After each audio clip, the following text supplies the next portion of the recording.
Voilà, bienvenue. Gloire à Dieu pour sa présence.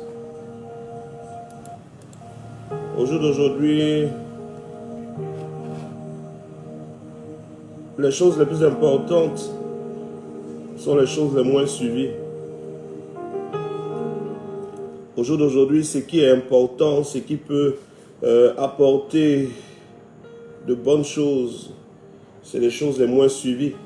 Et c'est ce que l'apôtre Paul a prédit. L'apôtre Paul a dit ceci dans le livre de Timothée, que dans les derniers temps, les hommes abandonneront ce qui est important, les hommes abandonneront ce qui est vital, les hommes laisseront tomber ce qui est essentiel, et ils iront vers des choses inutiles. Et nous sommes dans cette période-là, dans cette période des choses inutiles. On parle de buzz à gauche, de buzz à droite. Les gens sont plus préoccupés par la vie privée des gens. Oui, telle personne a fait une vidéo, telle personne a surpris telle personne en train de faire ceci. On a vu telle personne qui est sortie avec telle personne et tout le monde court dessus, même ceux qui ont faim. Même ceux qui ont faim, même ceux qui ne travaillent pas, même ceux qui sont malades, même ceux qui sont pauvres, même ceux qui sont possédés, même ceux qui n'ont même pas un toit où dormir, sont beaucoup plus préoccupés par des choses inutiles. Mais je bénis Dieu pour ta vie à toi, je bénis Dieu pour la vie de chacun de vous, parce que vous êtes dans l'essentiel, vous cherchez l'essentiel, vous cherchez les choses les plus importantes. Et au jour d'aujourd'hui, les hommes de Dieu qui prennent le temps d'enseigner la parole, de parler de la parole encore, sont rares. Tout le monde veut beaucoup de vues. Et pour avoir beaucoup de vues, il faut parfois plaire au monde. Il faut faire ce que les gens veulent. Et beaucoup sont prêts, beaucoup d'hommes de Dieu aujourd'hui sont prêts à faire des buzz, sont prêts à mentir, sont prêts à monter des vidéos juste pour avoir des vues. Moi, je crois une chose. Je crois que Jésus n'a pas été un arnaqueur. Je crois que Jésus a fait ce qui lui avait été confié par son Père. Et tous ceux qui lui appartenaient sont venus à lui. Il dit, lorsque je serai élevé, j'attirerai toutes mes brebis ou tous les peuples à moi. Nous, notre part, si tu me suis, que tu es servant de Dieu, si tu me suis, que tu es homme de Dieu, nous, notre part, ce n'est pas de plaire. Notre part, c'est de faire ce que Dieu nous confie. Qu'il y ait 10 personnes, qu'il y ait 20 personnes qui nous suivent, qu'il y ait 0 personne, ce n'est pas le plus important. Le plus important, c'est que le maître soit content. Le plus important, c'est de faire la mission que le maître te confie. Le succès dans le ministère ne se voit pas au nombre de personnes qui nous suivent. Le succès dans le ministère ne se voit pas au nombre de fidèles dans nos communautés. Le succès dans le ministère ne se voit pas au nombre d'argent dans notre compte en banque. Le succès dans le ministère ne se voit pas quand les gens nous suivent dans les rues et prennent des photos avec nous. Le succès dans le ministère se voit lorsque celui que nous servons a noté sur notre éternité bon et fidèle serviteur. C'est le plus important. Je t'encourage, toi qui sers Dieu, qui peut-être là où tu prêches, là où tu chantes, là où tu sers Dieu, il n'y a peut-être pas de monde, il n'y a pas d'affluence. Non, l'affluence ne détermine pas tout. L'affluence ne détermine pas tout. La Bible dit que Jésus, dans certains endroits, a été abandonné. La Bible dit que dans certains lieux où Jésus est parti, personne n'était venu à ses programmes. Et il a remué la poussière de la terre et s'en est allé. Ne soyez pas des chrétiens qui cherchent la foule. Ne sois pas un serviteur, une servante de Dieu à la recherche de la foule. Ne sois pas une fille de Dieu, un fils de Dieu qui recherche les honneurs, qui veut qu'on parle d'elle, tu veux qu'on parle de toi. Si tu chantes, il faut qu'on dise que tu as bien chanté. Le jour où tu diriges, on doit te dire que tu as bien dirigé. Si tu prêches, on doit te dire que tu as bien prêché. Non, ne cherche pas tout ça. Celui qui note, c'est lui qui doit parler. Aucun homme ne te notera. Les hommes peuvent juger ce que tu fais. Les hommes peuvent juger ce que tu dis. Les hommes peuvent te taxer de tous les noms, mais aucun homme n'a le bic rouge de l'éternité. Aucun homme n'a le bic rouge de l'éternité. Aucune femme n'a le bic rouge de l'éternité. Un seul note, et c'est lui qui donne les tâches. Fais bien ce que Dieu te confie, même quand tout le monde dit ce qu'ils veulent dire. Fais bien ce que Dieu te confie, même si les gens ne suivent pas ce que tu fais. Même si les gens semblent ne pas voir tes efforts. Ce n'est pas le plus important. Le plus important, c'est qui va te noter. Qui va te noter? Qui va te noter? C'est cette personne qui va te noter, qui mérite ton attention. Beaucoup ont dévié leur attention du maître et ont commencé à regarder les serviteurs. Beaucoup ont dévié leur attention du créateur et ont commencé à regarder la créature. Dans le livre de Romains, voici ce que Paul dit. Les hommes ont abandonné le créateur, ils se sont attachés à la créature. Ils ont abandonné le Dieu sage et ils sont devenus fous. Non, ne te laisse pas distraire. La correction de ta vie, les notes liées à ta vie viendront du bic de Dieu, du bic du Seigneur Jésus. Ne regarde pas à ceux qui t'entourent, à leur appréciation. Si leurs remarques sont constructives, alors prends les remarques constructives. Si leurs remarques semblent à te briser, à te détruire, alors ignore leurs remarques. Mais il y a un seul qui va noter au fin mot et à la fin, et c'est ce Dieu-là. Que les gens apprécient ce que tu fais, ce n'est pas important. Il y a beaucoup d'entre nous, beaucoup de servantes de Dieu, beaucoup de serviteurs de Dieu, que les gens ont acclamé, que les gens acclament aujourd'hui, que les gens valorisent aujourd'hui, mais qui ne sont même pas connus de Dieu. Beaucoup sont adulés par les hommes, mais Dieu n'est pas content de leur ministère. Ce ne sont pas les avis des hommes qui déterminent que ton ministère est bien fait. Tu peux chanter bien, tu as fini de bien chanter, tout le monde a dit que tu as bien chanté, mais est-ce que Dieu a été satisfait de ton ministère? Quand tu chantais, est-ce que Dieu a apprécié ta manière de conduire son adoration? Est-ce que ton cœur était porté vers Dieu ou ton cœur était porté vers le peuple? Beaucoup de chantres ont le cœur porté vers le peuple. Beaucoup de chantres en chantant ont le cœur porté vers les oreilles du peuple en se demandant qu'est-ce que je fais sortir et qu'est-ce que le peuple entend. Mais le chantre ne fait pas sortir quelque chose pour que le peuple entende. Le chantre fait sortir quelque chose pour que Dieu entende. Chaque parole du chantre, chaque geste du chantre, chaque mélodie, chaque voix qui monte doit monter vers le trône de Dieu. Ce n'est pas des choses ordinaires que nous prenons pour donner au Seigneur. Nous retransmettons vers le ciel ce que Dieu a investi en nous. Dieu investit en toi une capacité. Et cette capacité, Dieu veut que tu la réinvestisses en lui pour l'adorer, pour le servir. Ne regarde pas les éloges de ceux qui t'écoutent quand tu chantes. Ne regarde pas les éloges de ceux qui t'écoutent quand tu diriges un culte, quand tu diriges une prière. Ne regarde pas les éloges de ceux qui écoutent ton message ou ta prédication et qui te disent tu prêches très bien, tu enseignes bien, tu chantes bien. Non, ceux-là n'ont pas le bic, un seul note. Et celui-là, c'est celui que ton attention doit être fixée. Lorsqu'on te donne un exercice à faire, et que l'exercice est demandé d'être rendu en anglais, tu ne le rends pas en français. Parce que celui qui doit noter s'attend à une feuille remplie en anglais. Même si tout le monde apprécie ta manière de parler en français, dans un oral anglais, tu parles anglais. Même si tout le monde aime ta manière de chanter, ce ne sont pas eux qui sont le critère d'attention. Si tout le monde aime ta manière de diriger, ce n'est pas le plus important. Tu ne diriges pas pour plaire à un peuple. Tu ne prêches pas pour plaire à un peuple. Tu n'es pas devenu prophète, apôtre, évangéliste, docteur, pasteur, parce que quelqu'un devait t'acclamer. Non, tu es devenu apôtre, prophète, pasteur, docteur, évangéliste, chantre, serviteur de Dieu, servante de Dieu, parce que Dieu doit être satisfait de ton ministère. Et beaucoup aujourd'hui ont dévié parce que nous voulons plaire au peuple. Ne cherchez pas à plaire aux gens. Ne cherchez pas à plaire aux gens. Si moi, en tant que prophète Guillaume Kofi, j'avais voulu plaire aux gens, je serais actuellement dans une gloire humaine qui allait choquer le monde. Et mon âme serait dans un désespoir qui allait choquer Dieu. Non, je ne cherche pas à plaire aux gens. Je n'ai pas besoin de plaire à quelqu'un. Je me fous des éloges. Je me fous des critiques non constructives. Non, je vise quelque chose. Je suis né sur terre, une terre qui va passer. Je suis né dans un corps qui va passer. Et il m'a été fait la grâce de rencontrer quelqu'un du nom de Jésus, de le voir à plusieurs reprises dans des révélations et dans des visions. Et j'ai compris que dans la simplicité du Seigneur Jésus se cache le message le plus beau.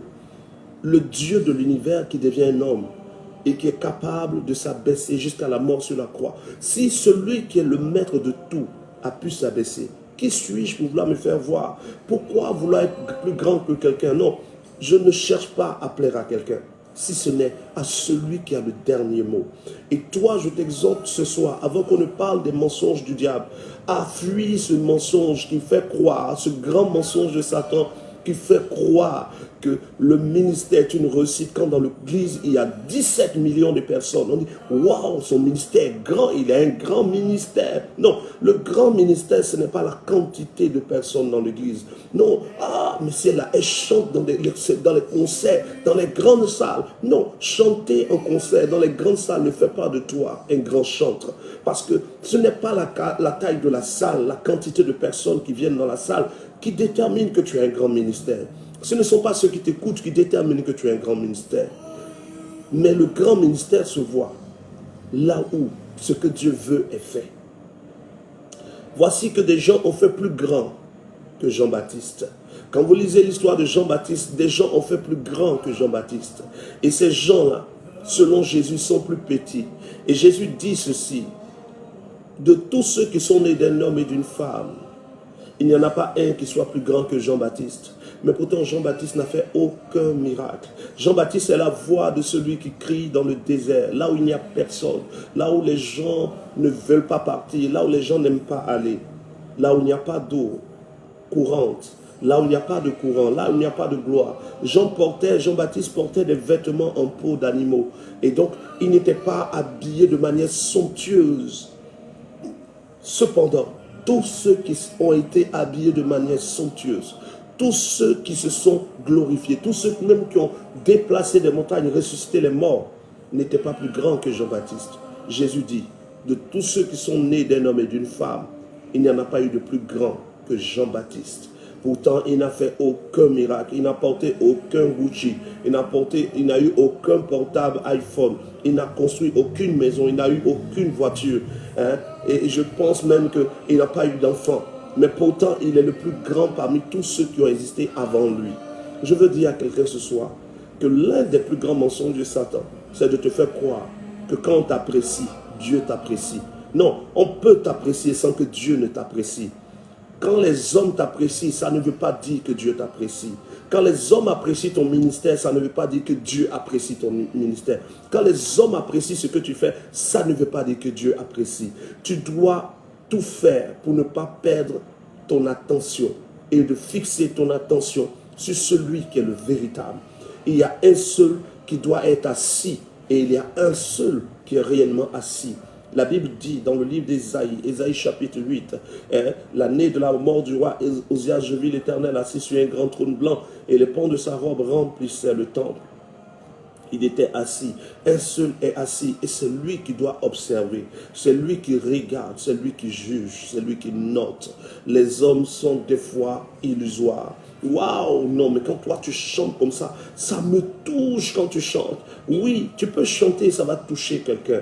Mais celui que ton chant a touché, ce n'est pas lui qui note. Celui que ton chant a touché, ce n'est pas lui qui était ta cible. Ta cible, ce n'est pas de toucher le cœur des gens. Dans ton adoration, ta cible, c'est Dieu. C'est le cœur de Dieu qui doit être touché, pas le cœur des hommes.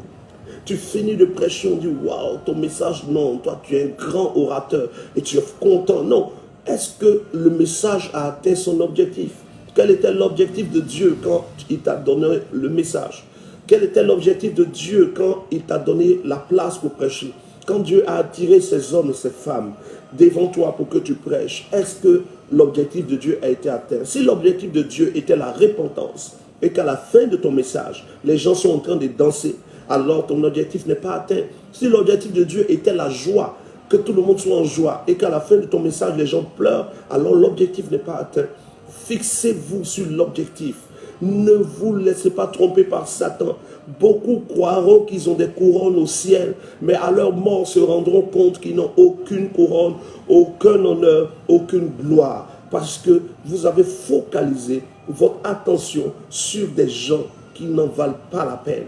Aujourd'hui, beaucoup d'hommes de Dieu, beaucoup de servants de Dieu, beaucoup de serviteurs de Dieu se sont laissés prendre. On parle de lui, on dit waouh, nous sommes fiers de recevoir le grand serviteur de Dieu, ce grand pasteur, ce grand prophète, ce puissant homme.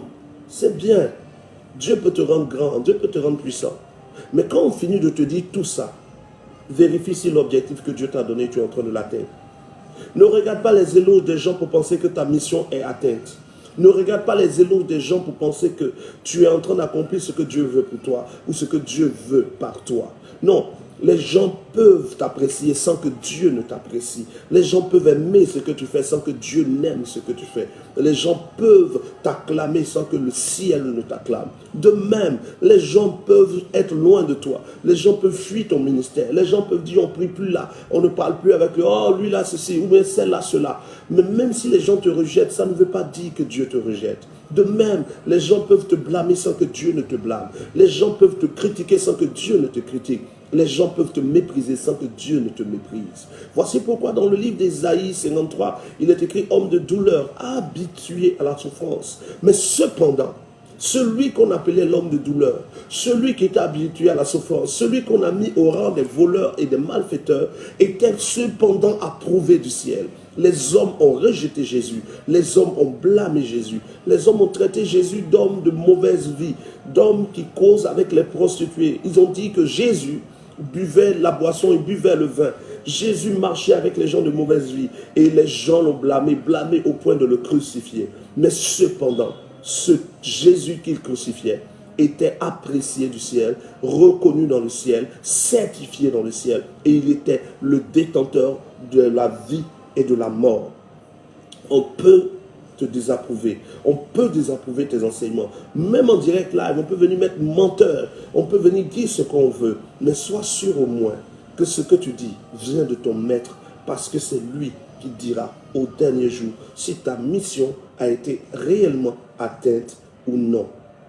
J'introduis ce thème ce soir comme cela, parce que nous sommes dans un temps où dès que quelqu'un veut être apprécié, il va faire ce que le peuple veut. Beaucoup d'hommes de Dieu aujourd'hui font beaucoup de choses pour être vus. Le marketing visuel, le marketing audio et tout ça. Et on cherche à plaire aux hommes. Et finalement, ils ont des grandes vues, 50 000 vues, 60 000 vues, 2 millions de vues. Mais 2 millions de vues, est-ce que le contenu vient de Dieu? Est-ce que ce qu'on donne, on le donne parce que Dieu dit de le donner, ou ce qu'on donne, on le donne pour avoir plus de vues? Est-ce que ce qu'on prêche, on le prêche parce que Dieu veut qu'on le dise, ou on le prêche parce qu'on sait que si on parle de ça, les gens vont venir?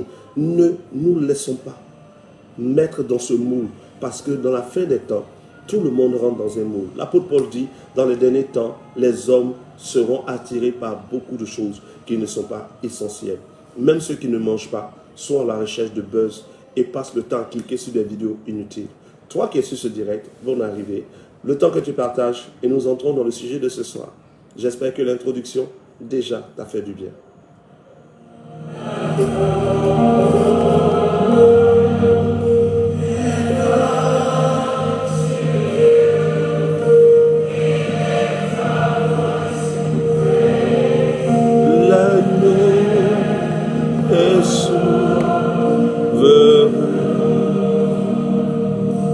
Car il est glorieux et digne de régner. L'agneau est souverain.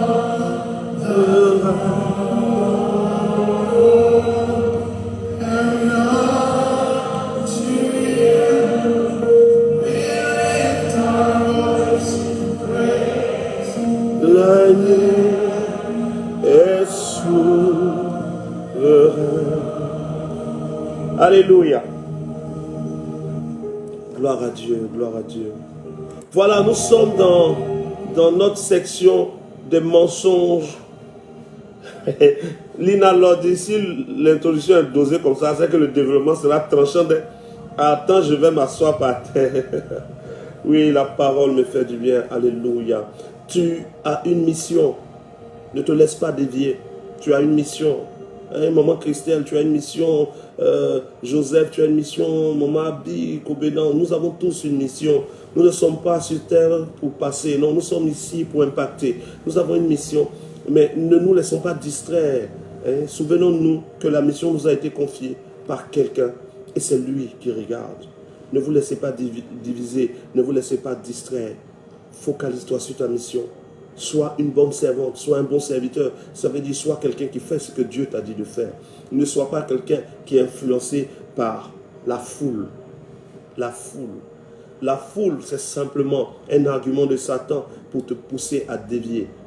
Mais toi, tu dois savoir que celui qui note, c'est celui qui est ton Seigneur et ton Dieu. Ce soir, je parle encore de la prière. Bienvenue à tous ceux qui ont partagé. Bienvenue à ceux qui sont sur mon groupe WhatsApp, ce groupe d'études bibliques. Il y a un exercice aujourd'hui que j'ai donné. Non, hier, l'exercice disait classer en ordre ces 6 mots dans la vie d'un chrétien par ordre de grandeur ou d'importance. Et beaucoup ont fait cet exercice, on en parlera plus tard. Pour l'instant, voici le thème de ce soir. Prière ou incantation, la foi ou le rêve. Déjà, pour ceux qui nous prennent en marche, nous sommes dans une logique de dévoilement des œuvres des ténèbres, parce que Jésus lui-même a parlé du diable. Jésus a révélé des choses sur Satan. Et l'apôtre Paul nous dit que nous ne devons pas ignorer les œuvres de Satan, parce que lorsque tu ignores les stratégies du diable, tu peux tomber dans des pièges.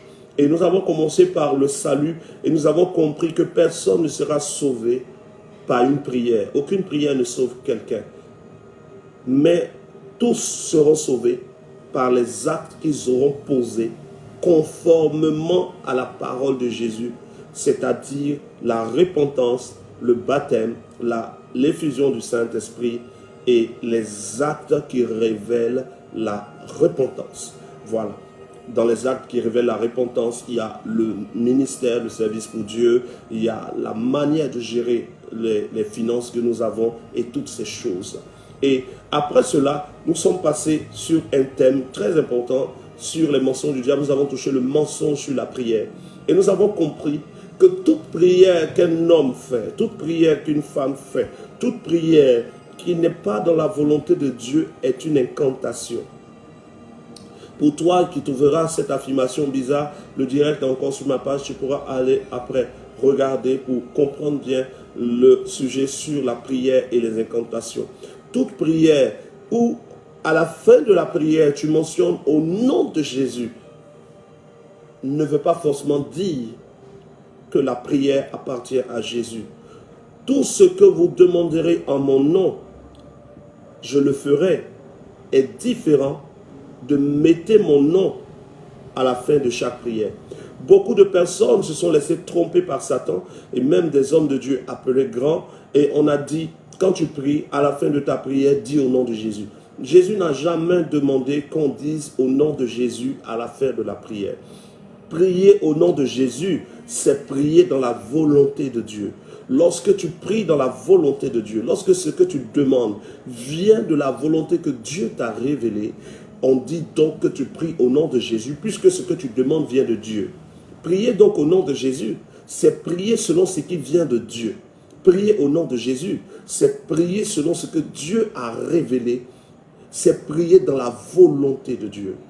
Et Satan a déformé cette vérité. Satan a déformé cette vérité. Aujourd'hui, même celui qui demande la mort de son enfant ajoute au nom de Jésus en bas. Celui qui est en train de conduire un véhicule et qui fait une fausse manœuvre et qui rentre en contestation avec quelqu'un, commence à dire, est-ce que tu connais mon alliance? Toi, tu connais mon alliance. Au nom de Jésus, je te maudis. On met au nom de Jésus et on dit à quelqu'un, je te maudis. Pendant que dans le livre de Jacques, l'apôtre Jacques, un apôtre très sage, a dit ceci, comment de la même bouche peuvent sortir la malédiction et de la même bouche peut sortir la bénédiction. De la même source ne peut pas sortir l'eau pure et l'eau souillée. Et donc beaucoup de personnes à cause de ce mensonge de Satan sur le nom de Jésus, utilise le nom de Jésus en ayant fini de raconter des choses inutiles pour le ciel et on met à la fin au nom de Jésus. Non, mettre au nom de Jésus à la fin d'une prière ne fait pas de cette prière une prière qui va vers Dieu. Ne fait pas de cette prière une prière en Jésus. On peut prier d'une prière satanique et mettre à la fin au nom de Jésus. On peut prier d'une prière charnelle et à la fin mettre au nom de Jésus. Jésus, dans le livre de Jean chapitre 14, à partir du verset 13 à 14, a dit clairement ceci: tout ce que vous demanderez en mon nom, tout ce que vous demanderez en mon nom, je le ferai. Il n'a pas dit tout ce que vous demanderez, mettez mon nom à la fin. Voici comment Satan a trompé beaucoup de chrétiens qui ont pensé que c'est mettre le nom de Jésus à la fin qui est demandé en son nom. Comment tu peux te rendre à la banque et dire je viens au nom du prophète Guillaume Kofi pour prendre de l'argent? Ce n'est pas parce que tu dis que tu viens au nom du prophète Guillaume Kofi pour prendre de l'argent à la banque que si j'ai un compte en banque là-bas, on va te donner l'argent. Il faut que moi, j'ai donné mon avis. Si je n'ai pas donné mon avis, que tu vas à la banque, à ma banque, en mon nom, on ne te donnera rien, tu es un voleur. Ce n'est pas parce que tu arrives dans un supermarché qui appartient à quelqu'un que tu connais, que tu dis je viens au nom du propriétaire prendre tout ce que je veux. On va te demander, est-ce que le propriétaire a donné son avis? Priez au nom de Jésus. Tout ce que vous demanderez en mon nom, ça veut dire tout ce que vous demanderez selon mon avis, je le ferai. Demander au nom de Jésus, c'est demander en connaissant la volonté de Dieu. Demander au nom de Jésus, c'est demander en sachant ce que Dieu veut. Demander au nom de Jésus, c'est demander en ayant l'approbation de Jésus. Ce n'est pas simplement mettre au nom de Jésus à la fin. Si vous voulez prendre un chèque, vous prenez un chèque et vous écrivez sur ce chèque 17 milliards et puis vous écrivez en bas Bill Gates et puis vous signez. Ce n'est pas parce que vous avez mis le nom de Bill Gates qu'une banque va vous donner l'argent. Ce n'est pas parce que vous allez mettre le nom de Marc quelque chose là-bas que quelqu'un va vous donner l'argent. Non, avoir le nom de la personne ne vous donne pas accès au compte de la personne. Avoir le nom de la personne ne donne pas accès au compte de la personne. Hein? Avoir le nom de la personne ne vous donne pas de posséder les richesses de la personne. Vous pouvez avoir le nom de quelqu'un, mais ça ne vous donne pas accès au compte de la personne. La personne, avant que vous ne preniez quelque chose dans son compte, même si vous dites que vous venez en son nom, il faudra que cette personne donne son avis. Cette personne doit valider votre demande. Et Dieu ne valide aucune demande qui ne soit selon sa volonté. Et nous pouvons le voir dans le livre de 1 Jean, chapitre 5, verset 14. 1 Jean, chapitre 5, verset 14. Voici ce que l'apôtre Jean dit. Cet apôtre Jean qui est un apôtre extraordinaire parce qu'il aime totalement Jésus, il aime terriblement le Seigneur. C'est lui à qui Jésus a révélé le livre de l'Apocalypse. Cet apôtre Jean dit ceci: nous avons de l'assurance devant lui que tout ce que nous demandons selon sa volonté, il nous écoute. Et nous savons que s'il nous écoute, quoi que nous demandions, il le nous donne. Il y a donc une notion d'écoute de Dieu, une notion de donner par Dieu, de volonté de Dieu. Tu peux aller dans une banque, tu dis, je m'appelle par exemple, je prends Noba Franck, je viens au nom de Noba Franck et Baninet. Voilà, je viens au nom de Noba Franck et je suis venu retirer tout l'argent qui est sur son compte. Non, avoir le nom de la personne ne te donne pas accès au compte de la personne.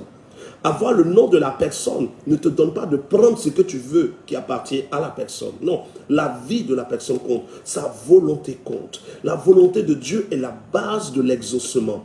Même quand vous mettez au nom de Jésus, à la fin d'une prière, cette prière n'est pas forcément de Dieu. Cette prière ne monte pas forcément vers Dieu. Les prières qui montent vers Dieu sont les prières qui sont dans la volonté de Dieu. Ce sont les prières qui sortent de la personne qui connaît la volonté de Dieu pour le sujet. Certains d'entre vous êtes en train de prier pour le mariage, pendant que vous n'êtes même pas dans une période où la volonté de Dieu pour vous soit le mariage. Si tu n'es pas dans la période de la volonté du mariage pour toi, de Dieu pour le mariage pour toi, et que tu pries pour le mariage, Dieu ne t'écoutera pas parce que ce n'est pas ta saison du mariage. Si tu es en train de prier pour voyager, je prie Seigneur pour aller au Canada, je veux aller au Canada, je veux aller au Canada, et que Dieu n'a pas pour volonté pour toi que tu ailles au Canada maintenant, tu es en train de prier dans le vide, c'est des mots en l'air, c'est des paroles inutiles. Mais quand tu pries dans la volonté de Dieu, Dieu t'écoute, Dieu t'entend, et Dieu étend sa main, il donne des ordres aux anges en ta faveur. Voici pourquoi beaucoup ne sont pas exaucés, parce que beaucoup de chrétiens font des incantations. C'est quoi une incantation? C'est des paroles que nous lançons afin d'influencer le monde spirituel. Et ces paroles sont parfois utilisées par des démons. Pendant que nous pensons prier Dieu, nous lançons des paroles qui sont des fois des flux de démons. Des flux que les démons utilisent.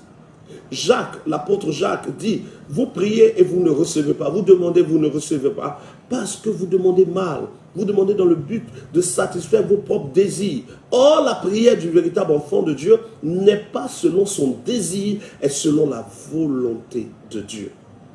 Le deuxième point qui fait que les prières sont des incantations et sont rejetées par Dieu, c'est que dans le livre de Jean, l'apôtre Jean dit par la bouche, Jésus dit par la plume de l'apôtre Jean, Dieu n'exauce pas les pécheurs. Nous sommes dans le livre d'Ésaïe, Ésaïe 59, versets 1 à 3. Dans Ésaïe 59, versets 1 à 3, Ésaïe dit, non, la main de l'Éternel pour t'exaucer n'est pas courte. Son oreille pour t'entendre n'est pas dure. Mais ce sont nos fautes qui mettent un obstacle entre Dieu et nous et qui l'empêchent de nous écouter. Ce sont nos péchés. Il y a donc deux facteurs importants quand on veut avoir une prière que Dieu écoute. Le premier facteur important pour avoir une prière qui vienne jusqu'à Dieu et qui est exaucée, c'est que tu dois prier selon la volonté de Dieu. Voici pourquoi quand Jésus enseigne le Notre Père, dans le Notre Père, il dit que ton règne vienne, que ta volonté soit faite. Avant de dire donne-nous le pain quotidien. Avant de demander, avant de dire donne, il dit ta volonté. Jésus même à Gethsémane disait, Seigneur, si cette coupe pouvait s'éloigner de moi, toutefois, non pas ma volonté, mais ta volonté. La volonté de Dieu est la base d'une prière du véritable disciple. La volonté de Dieu est la base d'une prière du véritable chrétien. Mais aujourd'hui, beaucoup de chrétiens ne veulent plus la volonté de Dieu parce qu'on trouve que ça ne va jamais dans le sens de ce que nous voulons. Si ce que je veux est différent de ce que Dieu veut, je préfère vouloir ce que Dieu veut. Et donc, le premier critère pour avoir une véritable prière, c'est la volonté de Dieu. Le deuxième critère pour que ta prière soit prise en compte dans le ciel, c'est que tu sois un enfant de Dieu obéissant à Dieu. Frère, quel est le père qui offre des cadeaux à ses enfants qui lui désobéissent? Non. Ésaïe 59 dit, la main de Dieu n'est pas courte, ton voyage que tu cherches n'est pas court, son oreille n'est pas due pour entendre, mais à cause de la désobéissance, Dieu bloque des choses. Donc il faut, premier facteur, la volonté de Dieu. Le deuxième facteur, l'obéissance à Dieu. Voici pourquoi encore l'apôtre Jacques dit ceci, résistez au diable et soumettez-vous à Dieu. Soumettez-vous à Dieu et résistez au diable. Qu'est-ce qui est juste? C'est résister au diable, soumettez-vous à Dieu, ou soumettez-vous à Dieu et résistez au diable. C'est toujours soumettez-vous d'abord à Dieu. Si tu ne te soumets pas à Dieu, tu ne peux pas résister au diable. Nous nous soumettons à Dieu, nous obéissons à Dieu, nous nous soumettons à sa volonté et nos prières sont visitées par la puissance de Dieu. Voici donc deux facteurs très importants et incontournables pour que vous ayez des prières véritables. En dehors de la volonté de Dieu, toute prière est une incantation. Tu ne pries pas dans la volonté de Dieu, tu t'en fous de la volonté de Dieu. Moi je veux voyager, je m'en fous de ce que Dieu veut. Dieu me demande de me repentir, je m'en fous. D'être baptisé, je m'en fous. Dieu me demande de pardonner à ceux qui m'ont offensé, je m'en fous. Dieu me dit d'être fidèle dans mes finances, je m'en fous. C'est qu'est-ce que je m'en fous, mais Dieu, rends-moi riche. On ne parle plus de prière, on parle d'incantation. On est insoumis à Dieu, on s'en fout de la volonté de Dieu, mais Dieu doit nous exaucer. Le Dieu véritable ne fait pas ça. Si tu es insoumis à Dieu, tu t'en fous de la volonté de Dieu et que tu es quand même exaucé dans tes prières, ce ne sont pas des prières qui montent vers Dieu, ce n'est pas Dieu qui t'exauce. Parce que même Satan exauce, même les démons exaucent. Beaucoup de personnes sont allées chez des marabouts et ont obtenu ce qu'ils voulaient. Être exaucé n'est pas égal à recevoir de Dieu. Tu peux recevoir de Dieu et d'autres peuvent recevoir du diable la même chose. Voici un exemple que je te donne. Moïse a jeté son bâton et le bâton de Moïse est devenu un serpent. Les magiciens de Pharaon ont jeté leur bâton et leurs bâtons sont devenus aussi des serpents. On a plusieurs serpents à terre, mais on n'a pas la même source de puissance. Le serpent que Moïse a produit vient de la puissance de Dieu. Le serpent des magiciens vient de la puissance de Satan. Mais c'est tous des serpents. Quelqu'un peut aller voir un marabout et avoir un travail, pendant que toi tu es passé par Jésus, tu as eu un travail. Vous deux, vous travaillez, mais pas la même source. Être exaucé, donc, n'équivaut pas forcément à recevoir quelque chose de Dieu. Ceux qui reçoivent de Dieu sont ceux qui cherchent la volonté de Dieu et ceux qui se soumettent à Dieu. Vous allez voir parfois des gens qui ne s'en foutent de Dieu. Le gars, il ne s'occupe pas de Dieu. Elle s'en fout de Dieu. Elle bâcle les choses de Dieu. Et on lui parle de repentance, elle s'en fout. On parle de baptême, elle s'en fout. On lui parle de se ranger, elle s'en fout. Elle insulte les gens, elle est impolie à tout le monde, elle ne respecte rien de Dieu. Mais pourtant, sa vie semble avancer. Et toi, enfant de Dieu, si tu ne le sais pas, tu as mal. Tu dis, mais comment nous, Seigneur, regarde, moi je te prie, mais tu ne fais pas ça pour moi. Mais regarde comment tu lui fais grâce. Non. Non, n'envie pas quelqu'un qui est désobéissant à Dieu parce que ce n'est pas Dieu qui l'élève. Ce n'est pas Dieu qui est en train de lui faire du bien. C'est une illusion. C'est une illusion. Voilà. Dieu, le véritable Dieu, ne bénit et n'élève que ceux qui cherchent sa volonté et qui font l'effort de lui être obéissants. Je te montre un passage biblique. Je te montre un passage biblique qui va t'aider à comprendre que ce que je te dis est très très précis. Et si tu remarques, pour toi qui es là pour la première fois, chaque chose que je dis, je donne les tests qui nous aident à nous rendre compte que c'est réel. Voilà. Nous allons aller dans un livre qui va effrayer certains, mais qui va donner à certains la connaissance pour aller à un autre niveau. Voilà. Je fais la lecture. J'espère que vous êtes là. Nous sommes dans 2 Thessaloniciens 2, verset 11. 2 Thessaloniciens 2, verset 11, et je fais la lecture. Je vais commencer à partir de 2 Thessaloniciens 2, verset 7 à 11. Car le mystère de la méchanceté est déjà à l'œuvre. Il faut seulement que le Saint-Esprit qui le retient soit parti. Et alors va paraître l'impie, celui que le Seigneur va détruire par le souffle de sa bouche, et qu'il anéantira par l'éclat de son avènement. Je suis à 2 Thessaloniciens 2, verset 9. L'apparition de ce mauvais se fera par la puissance de Satan, avec toutes sortes de miracles, de signes et de prodiges mensongers. Nous sommes dans 2 Thessaloniciens 2, verset 7 à 11. On dit qu'il y aura des signes et des miracles mensongers par la puissance de Satan. 2 Thessaloniciens 2, verset 10. Et avec toutes les séductions de l'iniquité pour ceux qui périssent parce qu'ils n'ont pas reçu l'amour de la vérité pour être sauvés. Verset 11 qui fait peur pour certains. Dieu envoie une puissance d'égarement pour que les gens puissent croire aux mensonges. Dieu lui-même envoie une puissance pour que ceux qui ne veulent pas se soumettre à la vérité, ceux à qui on prêche, par exemple dans ce direct, les enseignements qu'on donne, oh moi c'est je m'en fous, ce qui est sur l'essentiel, c'est ce que je mange qui est pour moi. Ok, Dieu permet donc, selon 2 Thessaloniciens 2, verset 11, que les gens croient aux mensonges. Parfois, tu entends quelqu'un en train de prêcher. Ce qu'il dit est tellement bête, tellement faux, et tu ne comprends même pas pourquoi des gens peuvent croire. Ne t'inquiète pas, Dieu permet. Tous ceux qui suivent le mensonge sont ceux qui rejettent la vérité. Ceux qui refusent la vérité, quand même elle est clairement dite, quand elle est clairement énumérée. Il dit qu'il envoie des esprits, un esprit d'égarement pour que les gens croient au mensonge. 2 Thessaloniciens 2, verset 11. Qui envoie cet esprit d'égarement? Dieu. Et vous pouvez le voir dans l'Ancien Testament. Lorsque Dieu voulait tuer Akab, il y a un roi qui désobéissait à Dieu. Et ce roi qui désobéit à Dieu doit aller en guerre.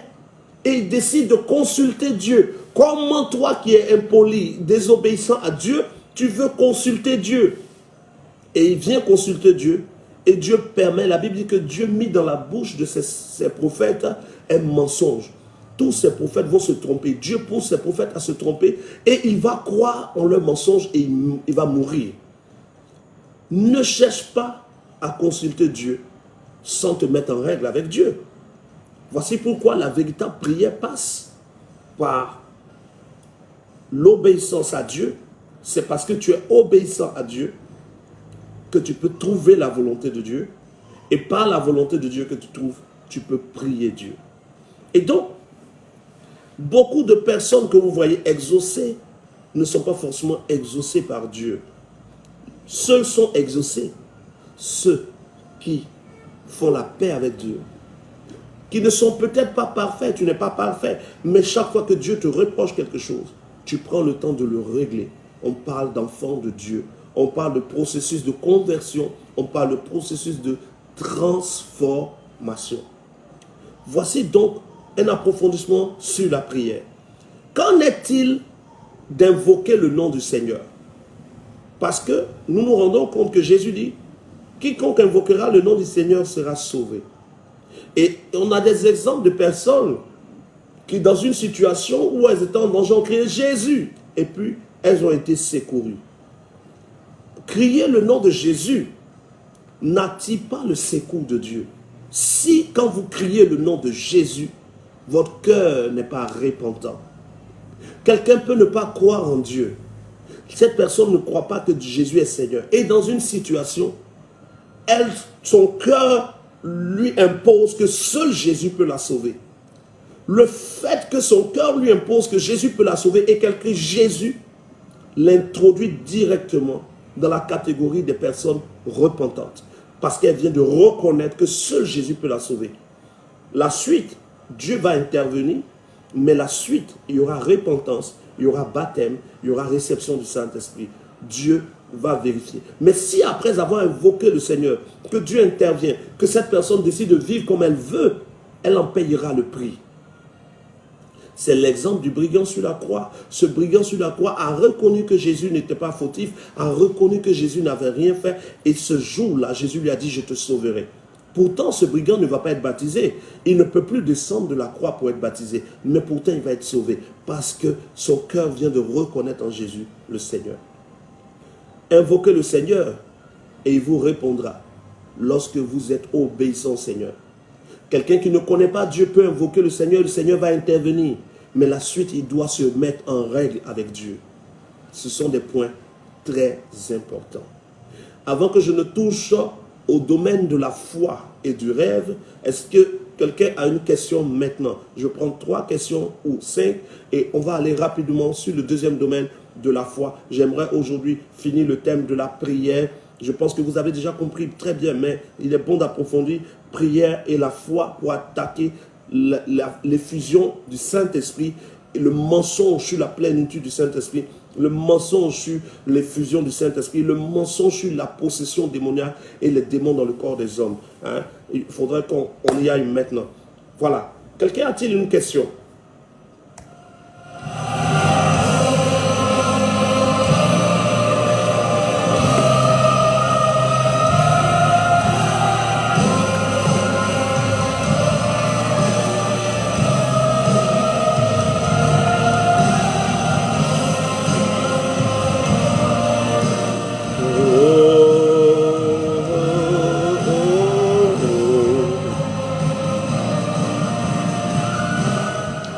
Voilà, vous connaîtrez la vérité et la vérité vous affranchira, pourvu que la vérité que vous entendez soit mise en pratique.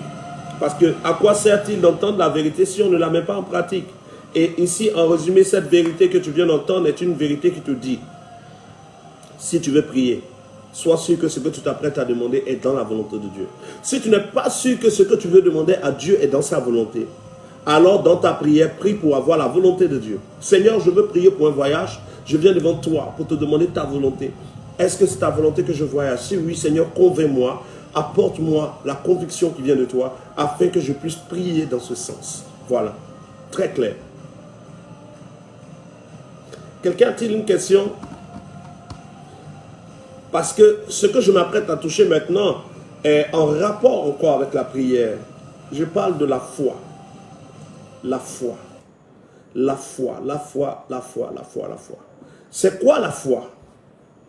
Quelqu'un me dira, la foi est une ferme assurance des choses qu'on espère, la démonstration de celles qu'on ne voit pas.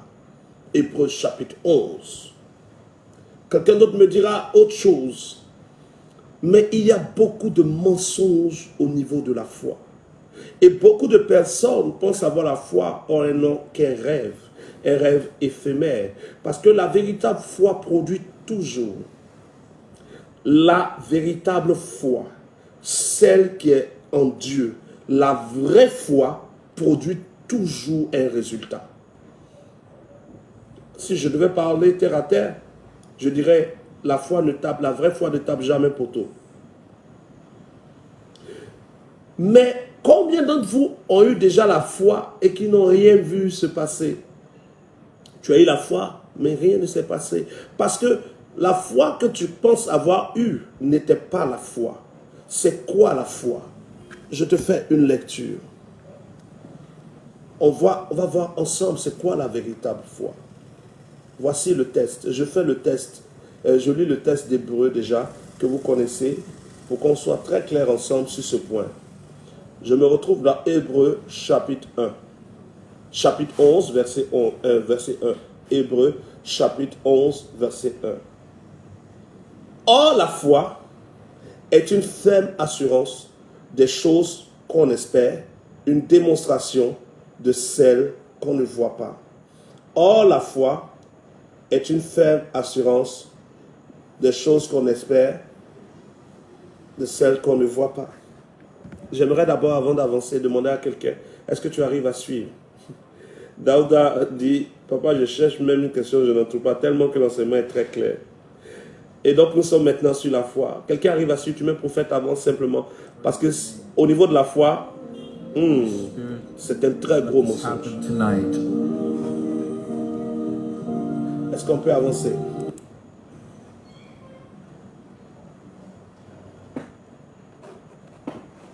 Si on peut avancer, tu mets prophète, avance. Ok, on y va. Eh bien, voici le test que Satan a utilisé pour tromper beaucoup de gens. Or, la foi est une ferme assurance de choses qu'on espère, la démonstration de celles qu'on ne voit pas. Mais, peuple de Dieu, le livre d'Hébreux, je précise bien, le livre d'Hébreux que vous lisez, n'a pas été écrit avec des versets. Le livre d'Hébreux n'a pas été écrit avec des chapitres, non. Hébreux chapitre 11. Le chapitre 11 n'est rien que le résultat du découpage des hommes. Toute la Bible a été écrite sans chapitre et sans verset. Il n'y a pas chapitre 1, chapitre 2, chapitre 3. Il n'y a pas verset 1, verset 2, verset 3. Non, c'est des hommes qui ont fait le découpage. Donc, pendant que tu es en train de parler de Hébreux chapitre 11, ça t'empêche parfois de lire ce qui a précédé. Pourquoi, quand vous lisez Hébreux chapitre 11, verset 1, il est écrit « Or ». Le « or » ici montre que ce n'est pas le début de la phrase. Or, la foi. Mais comment une phrase peut commencer par « or, la foi » Non, la phrase ne commence pas par « or ». Ça va commencer par « la foi est une faible ». Non, c'est écrit « or, la foi ». Parce que c'est une conséquence. Hébreux chapitre 11, verset 1 est la conséquence d'Hébreux chapitre 10. L'apôtre Paul, qui est supposé être celui qui a écrit le livre d'Hébreux, est en train d'expliquer quelque chose et c'est dans la continuité de sa pensée que l'apôtre Paul parle de la foi. Or, la foi est. Mais avant de dire « or, la foi est », regardons ensemble Hébreux chapitre 10. Hébreux chapitre 10. Hébreux chapitre 10. verset 36. Voici ce qu'il dit en Hébreux, chapitre 10, verset 36. Je suis en train de parler de la véritable foi et de vous donner de comprendre le mensonge de Satan sur la foi. Et beaucoup de personnes qui ne comprennent pas le mensonge de Satan sur la foi risquent d'aller à l'enfer. Hébreux, chapitre 10, verset 36. Il est écrit: car vous avez besoin de persévérance, afin qu'après avoir accompli la volonté de Dieu, vous obteniez ce qui est promis. Oh, faisons une pause. Hébreux chapitre 10, verset 36 dit que pour recevoir ce qui a été promis, nous devons faire accomplir la volonté de Dieu. Pour que nous obtenions ce qui nous a été promis par la foi, nous devons accomplir la volonté de Dieu. Hébreux chapitre 10, verset 36. Encore un peu de temps, le verset 37. Et celui qui doit venir viendra et il ne tardera point. Hébreux chapitre 10, verset 38. Et mon juste vivra par la foi. Mais si mon juste se retire, mon âme ne prend pas plaisir en lui. Nous ne sommes pas de ceux qui se retirent pour se perdre, mais de ceux qui ont la foi pour sauver leur âme. Or, la foi pour sauver l'âme est une ferme assurance des choses qu'on espère et la démonstration de celles qu'on ne voit pas. C'est une continuité. Et comme les hommes ont découpé les livres en chapitres et en versets, parfois toi tu te permets de lire le chapitre 9 sans lire le chapitre 8.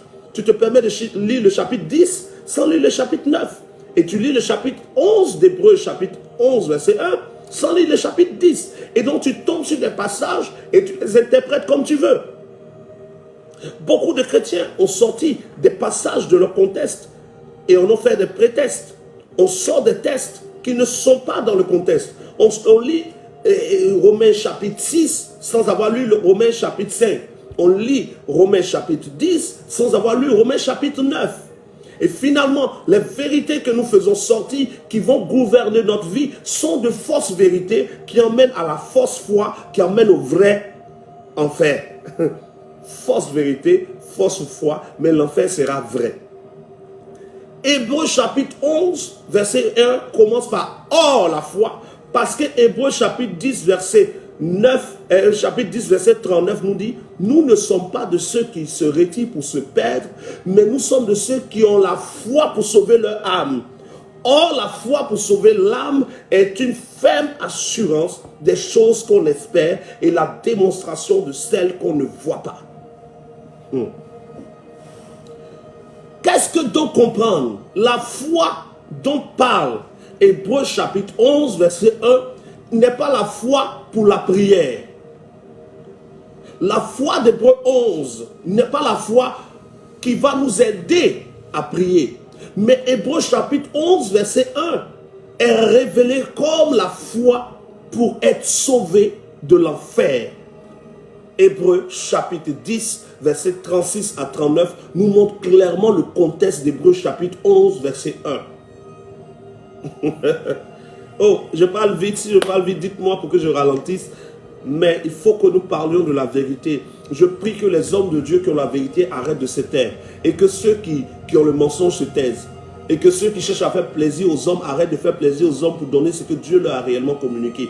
Parce que beaucoup ont tellement peur de perdre la gloire du monde, de perdre la notoriété, de perdre leurs fidèles, qu'ils ont peur de prêcher la vérité.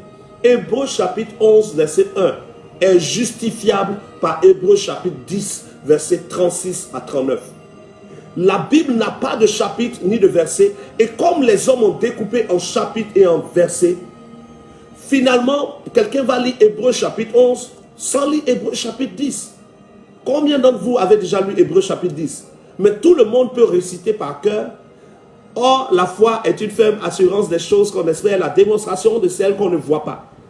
Mais quand l'apôtre Paul, qui est supposé avoir écrit le livre d'Hébreux, dit « Or, la foi », déjà en lisant pour voir comment une phrase commence par « Or », c'est simplement parce que c'est une conséquence ou une suite de quelque chose qui a déjà été dit.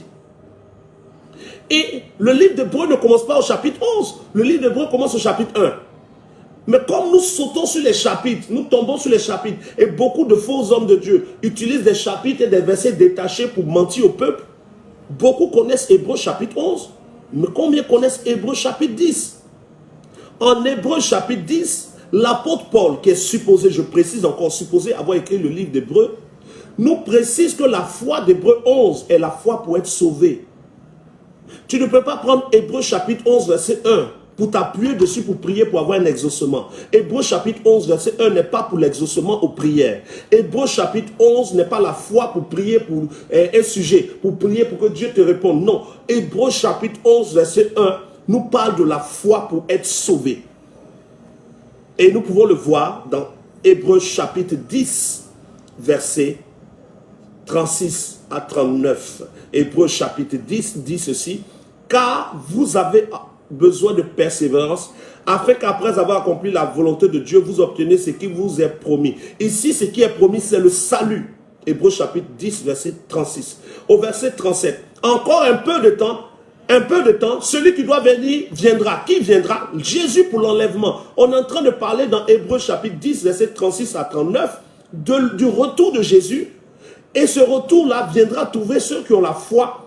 Cette foi qui est une ferme assurance des choses qu'on espère et la démonstration de celles qu'on ne voit pas. Quelqu'un arrive à suivre? Hébreux chapitre 10, verset 37. Encore un peu de temps, et ta prière sera exaucée. Non, on ne parle pas ici de prière. Encore un peu de temps, et celui qui doit venir viendra. Jésus ne tardera pas pour venir t'enlever. De quoi on parle ici? Du salut. Et quand on parle du salut, on parle de l'enlèvement. Hébreux chapitre 10, verset 38. Et mon juste vivra par la foi. Mais s'il se retire de moi, s'il rétrograde, s'il abandonne la foi, moi je ne serai pas en lui. Hébreux chapitre 10, verset 39. Nous ne sommes pas de ceux qui se retirent pour se perdre, mais de ceux qui ont la foi pour sauver leur âme. Nous sommes à Hébreux chapitre 10, verset 39. La suite de Hébreux chapitre 10, verset 39, c'est Hébreux chapitre 11, verset 1. Nous ne sommes pas de ceux qui se retirent pour se perdre, mais de ceux qui ont la foi pour sauver leur âme. Or, la foi est une ferme assurance des choses qu'on espère, la démonstration de celles qu'on ne voit pas. Hébreux chapitre 11, verset 1. Pour l'avoir possédé, les anciens ont obtenu un témoignage favorable. C'est par la foi que nous reconnaissons que le monde a été formé par la parole de Dieu. Il n'y avait pas de chapitre. Normalement, la lecture doit être continue. Mais les hommes ont mis des chapitres pour qu'on puisse se retrouver dans nos recherches. Donc, la foi d'Hébreux chapitre 11, verset 1 est une conséquence d'Hébreux chapitre 10, verset 36 à 39. Ici, on n'est pas en train de parler de prière, on est en train de parler du salut. Et l'apôtre Paul dit clairement que la foi pour être sauvé est... écoute ça, comment c'est simple. Or, la foi pour être sauvé est une ferme assurance. Tu espères le salut. Mais le salut que tu espères doit être démontré. La foi est invisible et la foi est visible.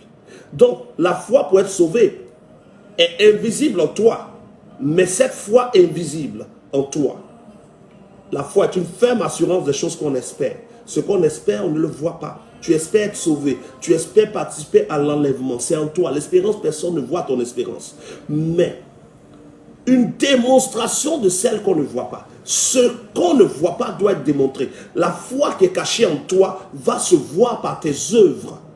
Voilà ce que l'apôtre Paul est en train de dire dans Hébreux chapitre 11, verset 1.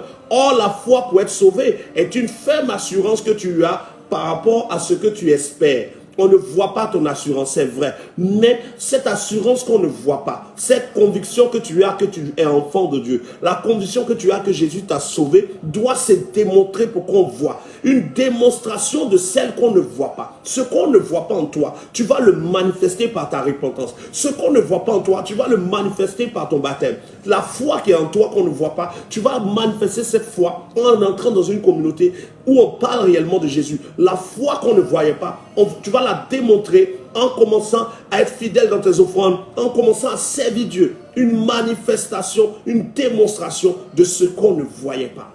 Et pour l'avoir possédé, les anciens ont eu un bon témoignage. Et quand vous allez voir, dans Hébreux chapitre 11, verset 4, c'est par la foi qu'Abel offrit à Dieu un sacrifice. La foi d'Abel est invisible en lui, mais son sacrifice révèle sa foi. En faisant ce sacrifice, Abel a manifesté ce qui était invisible en lui est devenu visible. Il aimait Dieu, il voulait offrir de bonnes choses à Dieu. Ce n'est pas resté dans son cœur, dans l'invisible, mais comme il a la foi, c'est manifesté. C'est par la foi que Enoch va être enlevé. C'est par la foi que vous allez voir que tous ceux qui sont cités, tous les hommes qui sont cités en Hébreux chapitre 11 ont à côté d'eux un adjectif d'action, un verbe d'action. Par la foi, offrit, combattit, se leva, bâtit. C'est des verbes d'action. Parce que dans le salut, Dieu ne veut pas des mots, Dieu veut des actes. Nous sommes dans Hébreux chapitre 11, verset 1. Vous allez voir que par exemple, quand vous allez aller, c'est par la foi que Noé a construit l'arche. C'est par la foi que Abraham a obéi et il a offert son fils. C'est par la foi. C'est par la foi que Sarah, elle-même, malgré son âge avancé, fut capable d'avoir une prospérité. C'est par la foi. C'est par la foi. Et il y a des actes qui sont cités. Les gens se sont laissés distraire. Satan a distrait beaucoup de personnes qui sont en train de prier pour un sujet, qui disent « Seigneur, je crois, oh, j'ai la ferme assurance que tu vas m'exaucer. J'ai la ferme assurance. » Non, Hébreux chapitre 11, verset 1 n'est pas fait pour la prière et la foi pour être sauvé. Parce qu'il y a la foi pour être sauvé et il y a la foi pour obtenir un exaucement. C'est une grande différence. On a besoin de la foi pour être sauvé. Et on a besoin de la foi pour être exaucé. Mais la foi pour être sauvé est définie en Hébreux chapitre 11, verset 1. Maintenant, la foi pour être exaucé était définie dans Romains chapitre 10. Regardons ensemble Romains chapitre 10. Romains chapitre 10. Je suis dans Romains chapitre 10, je suis précisément au verset 17. Romains chapitre 10, le verset 17, il est écrit « Ainsi la foi vient de ce qu'on entend, et ce qu'on entend vient de la parole de Christ. » Ainsi la foi vient de ce qu'on entend, et ce qu'on entend vient de la parole de Christ. La foi qui est expliquée dans Romains chapitre 10, verset 17, va être utilisée pour le salut, et va être aussi utilisée pour l'exaucement aux prières. Parce que quand tu décides de te repentir, c'est parce que tu as entendu ou perçu la parole de Dieu. La foi vient de ce qu'on entend de la parole de Dieu. Et la parole de Dieu te pousse à la repentance. Et quand tu rentres dans la repentance, tu rentres dans le processus des actes d'Hébreux chapitre 11, verset 1. Mais Romains chapitre 10, verset 17 est aussi utilisé pour la prière. Voici pourquoi. Quand tu es en train de prier, il faut que tu aies la foi dans la prière. Ça veut juste dire qu'il faut que tu entendes ce que Dieu dit pour ton sujet.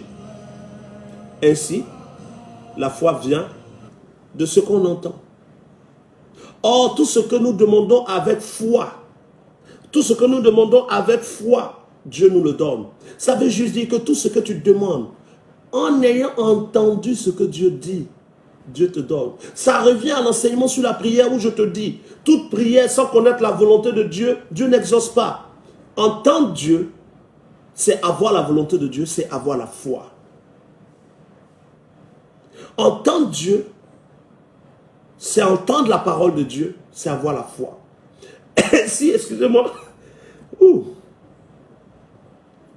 ainsi, la foi vient de ce qu'on entend.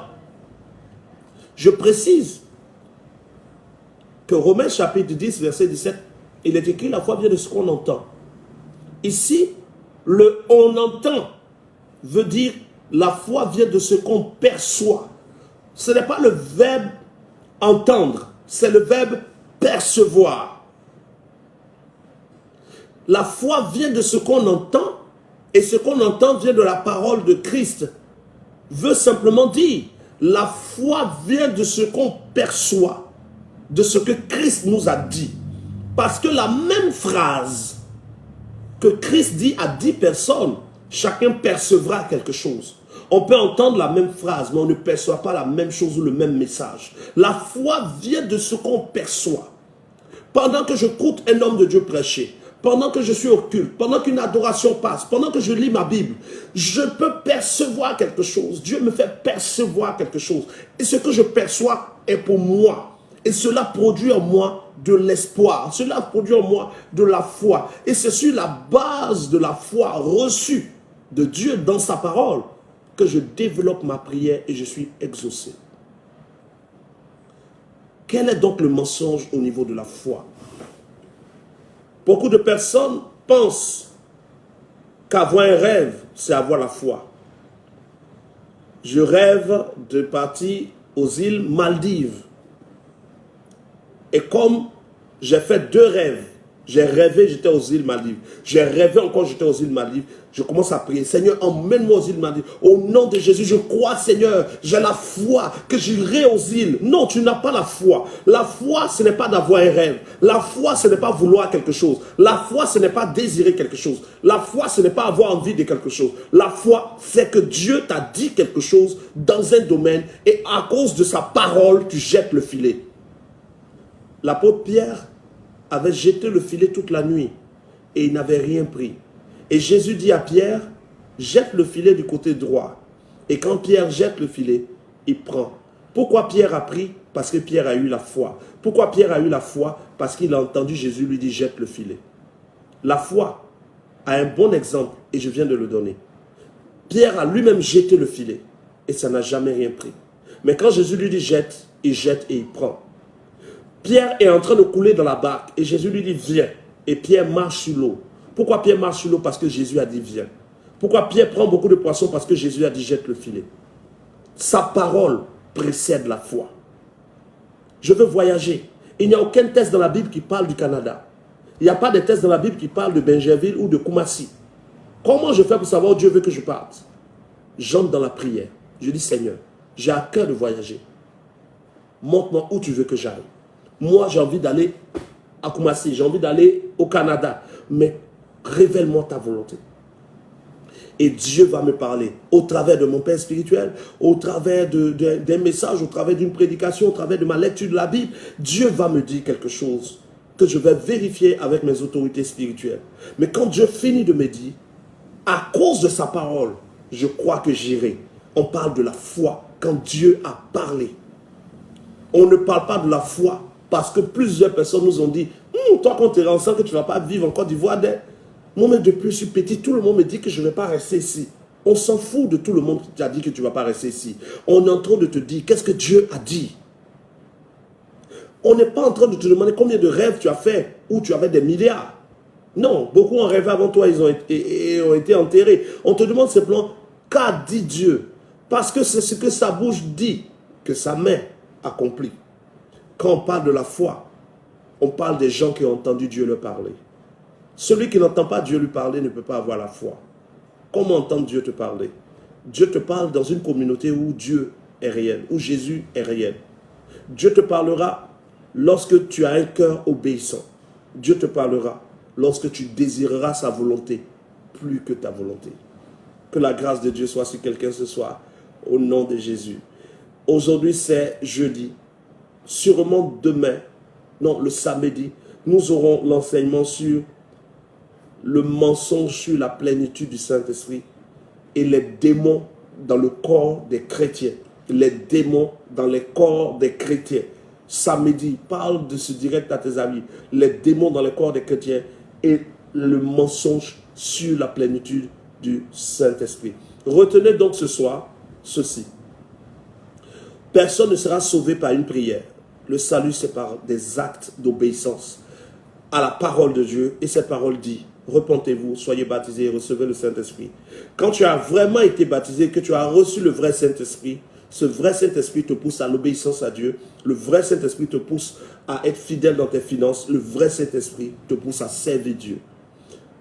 La deuxième chose à retenir, c'est que la prière qui est bénie par Dieu est la prière que nous faisons monter en connaissant la volonté de Dieu et en étant obéissant à Dieu. Toute prière exaucée n'est pas égale à Dieu à exaucer. Parce que même Satan exauce des gens. Nous voulons être exaucés par Dieu.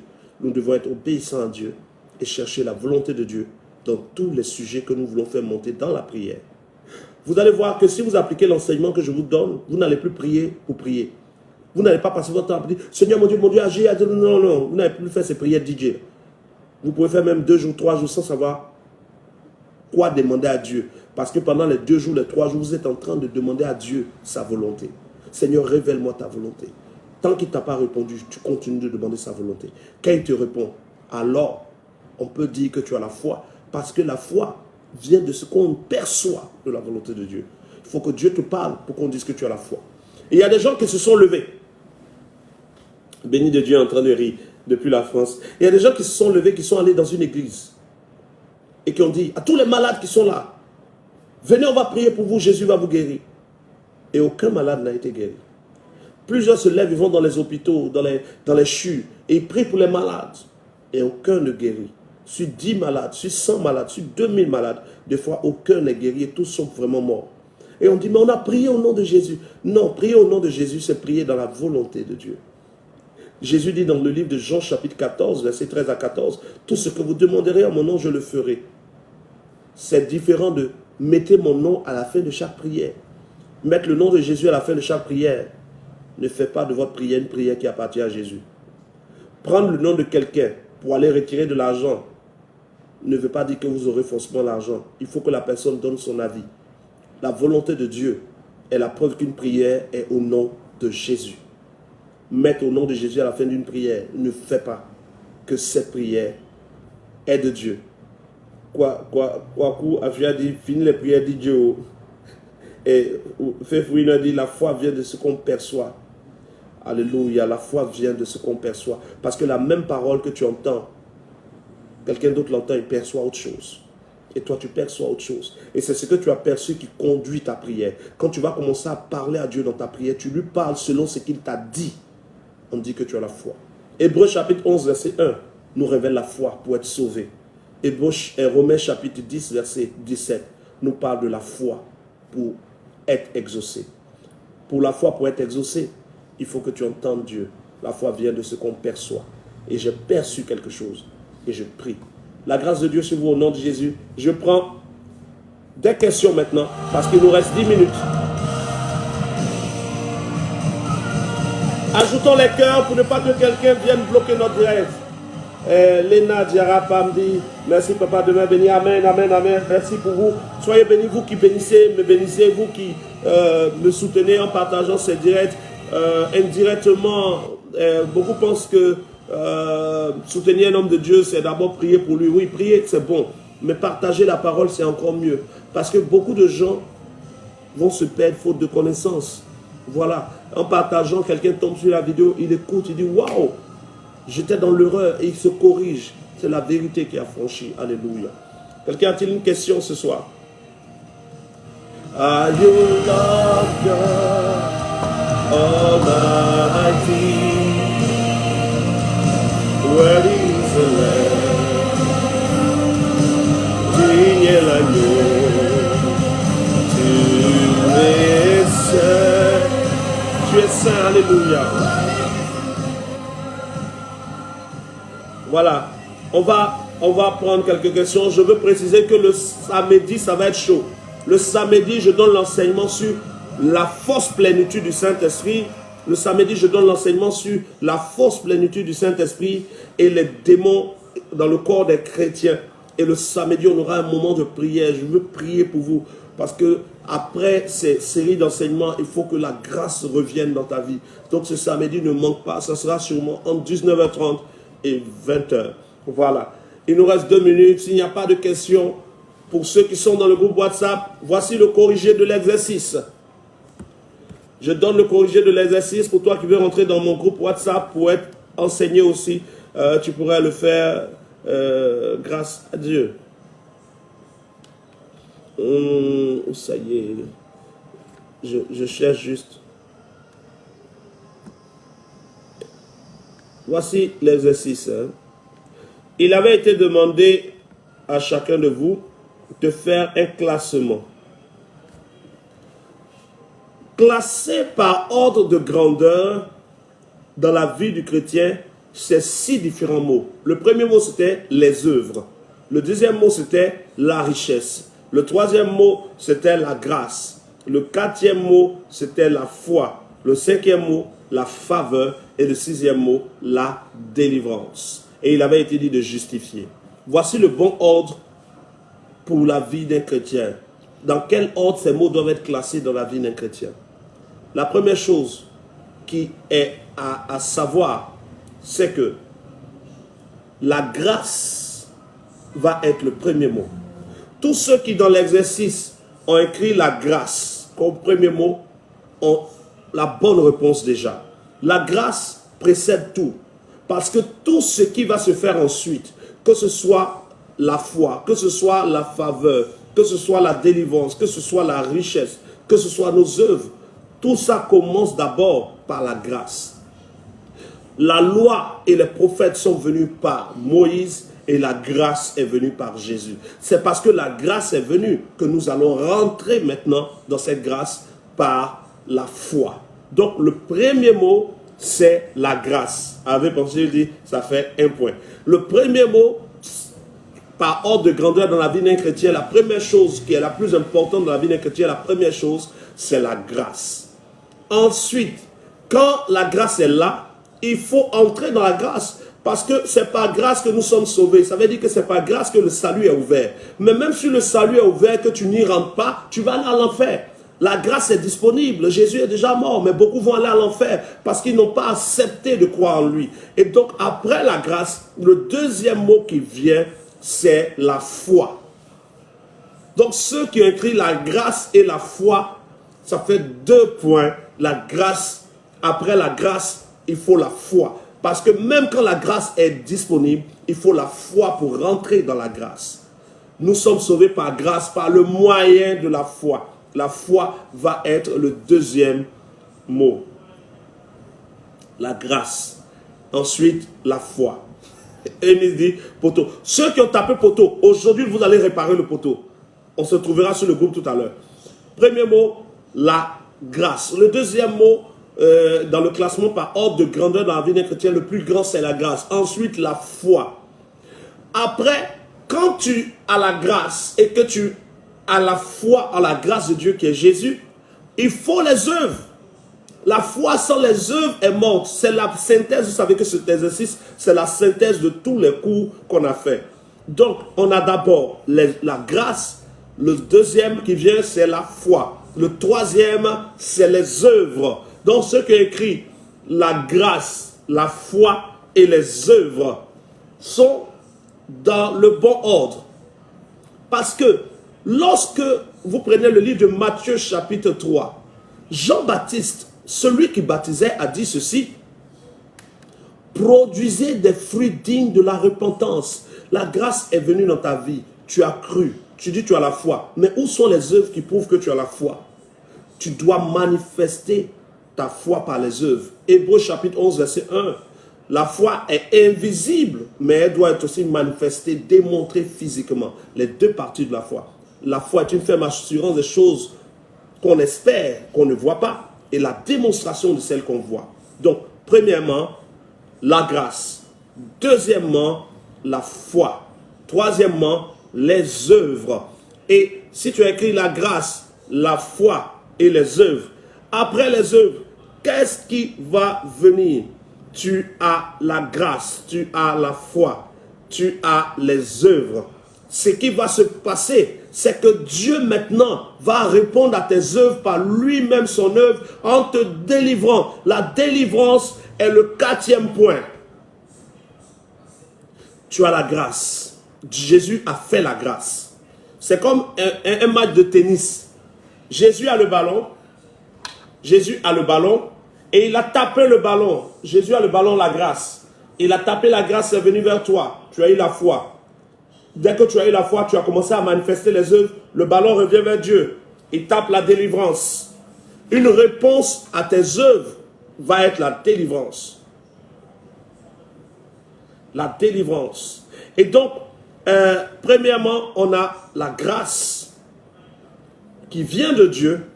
La foi qui est ta réponse à Dieu, et ta foi qui est ta réponse à Dieu sera accompagnée de tes œuvres. Donc la grâce, la foi et les œuvres.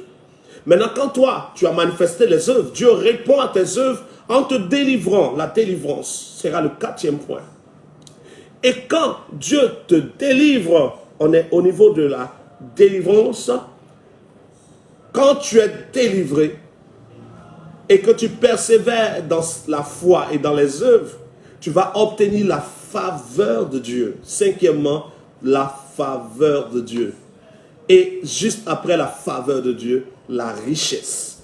Donc par ordre, voici le corrigé d'exercice. On a la grâce, on a la foi, on a les œuvres, on a la délivrance, on a la faveur de Dieu et on a la richesse. Et on a la richesse. Le corrigé de l'exercice donne, je l'écris en même temps dans le groupe, donne par ordre de grandeur. 2 points. Premièrement, c'est quoi? La grâce. Ensuite, la foi. Ensuite, les œuvres. Ensuite, la délivrance. Ensuite, la faveur. Ensuite, la richesse. Voici le corrigé de l'exercice est mis dans le groupe.